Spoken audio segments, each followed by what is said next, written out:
hardest hitting game you guys have had this year? Would you characterize it that way or not? Illinois. I personally didn't think so, but other guys might have been in some other positions where they might have been double teamed or something, or just different game plan by that source. But I wouldn't say so. You didn't see it. Not personally. How do you think you guys played defensively? I mean, the numbers would suggest pretty well. I feel like we got off to a slow start, obviously. I mean, that's no secret. But once we got dialed in, once we got focused on our keys and everything, and got really accustomed to our game plan and what they were trying to do to us and how they were trying to attack us, then we got into a rhythm and got in a rhythm stopping them, I guess. Did you watch film of that play that Corbin got loose? Did you know what happened on that? 66-yard run. Nah, I think it had to do mostly with just the eye discipline and probably just being in the right spot at the right time. Just an inches matter of difference. Okay. You see progression in the defense better Absolutely. each week? Absolutely. There's plays that we study and we don't get, and there's plays that we don't study and we do see it on film. So we try and run through those each week, and we know by our self-scout, we know our weaknesses and how teams will probably try to attack us. So we try and fix those every week, and we just go from there. What challenges does a quarterback like Justin Fields, who can run and throw, present to you guys? It's a big challenge, just like playing Adrian in practice. I mean, we think we got it covered down perfectly, and then Adrian's running down the sideline 25 yards to our backside, and we're like, oh, damn it, we got to fix that a little bit. But so we got a few things to cover up, but mostly I feel like we're in pretty good shape for a team like this, especially having the QB as Adrian. Is it tough with the turnovers? Like, you get off the field and then you turn right around, there's a turnover, and back you go. Yeah, it's tough. I mean, it's tough for any defense in America, though, when turnovers like that happen. But we have a keen focus on putting that fire out. Like, that's our objective. We don't care when or where we need to go on the field. Like, if we're on the field, we're on the field. We need to strap up and get ready to go. Anything else about that offense, Ohio State, that jumps out at you besides Fields? Nah, they'll just test our discipline. They'll just test our discipline across the board. We'll be in and out of gaps, and if we make little tiny errors, then they'll find it. They'll find it up on the box. They'll find it on the field one way or another. Okay. They'll find it, and a QB like him, he'll find it.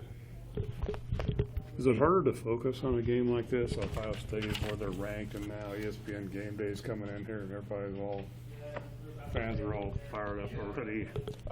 Not for me. It's just another game for me. It's just another jersey across from me, whether we're wearing white colors or dark colors for me. But, I mean, obviously it's going to be a big game. Obviously there's a bunch of distractions, so we can't let that get to us. Has it always been that way for you, or is that something you learned? Yeah, it's been that way for since I've been a little kid. Like, it doesn't matter who I'm playing. I'm playing baseball, I just throw and catch. Like, playing basketball, I shoot and defend. Like, same thing for football. Try not to let that get to me. Hey, I know you're on the other side of it, but the Adrian you saw maybe in that last quarter and a half at Illinois, was that the one that you saw in preseason camp? Yes. Adrian found that look in his eye late in the game, and you knew he was going to take over him and Longdale, and they could just see that. They could just see it clicking, and it's just so fun to see him play when they have that look in their eye. It's like, it makes you just want to sit and watch and just let them be on the field. As much as we want to be on the field on defense, getting turnovers and all that, having fun, getting sacks, like, you just see them operate. You're like, good thing that's not us on defense. So did you wonder kind of where that had gone maybe for the first couple games? Or? No, we knew like every defense presents a different thing to them, and I know they do a million different things. Obviously, I'm not on that side of the ball, but it'll take them a little bit to get in a rhythm, and I knew they'd find it because they always do. I mean, it's been the same. Like, some days on defense for us when we're just playing in practice, like, it'll take them a period or two to get in a rhythm. But once they get in a rhythm, like I said, like, we don't want any part of them. They're hard to stop. What do you kind of see out of this Ohio State team that you didn't see the previous years you played them under Coach Ryan Day versus Coach Meyer? I haven't seen a whole lot.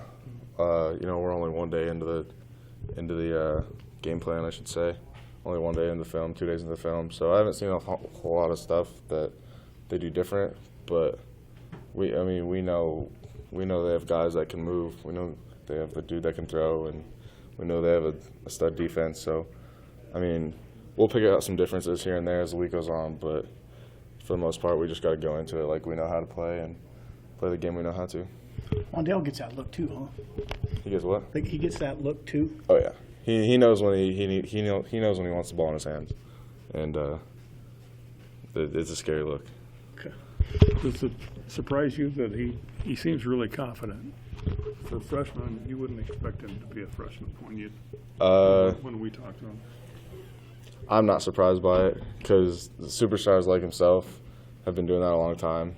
It doesn't matter what level they're on. I mean, the speed of the game changes, everything that changes, but just having the ball in your hands and knowing that you got to make a play at your time, and this is my play to block, this is my time to shine, whatever. Like, they've been doing that a long time, so I'm not surprised. I don't know how much you're around JD, but Wandale paints a pretty interesting picture of him. He says that he sees in the media that JD, we say he's quiet.